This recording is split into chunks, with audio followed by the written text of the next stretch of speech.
புறப்படும் பெண்ணே நான் பூ வரைந்தார். தீ வந்து விரல் சுடும் கண்ணே நான் தீ வரைந்தார்.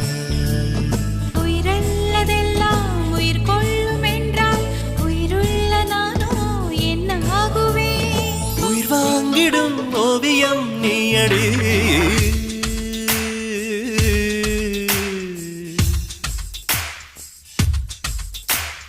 பூவாசம் புறப்படும் பெண்ணே நான் பூ வரைந்தார். வந்து விரல் சுடும் கண்ணே நான் தீ வரைந்தார்.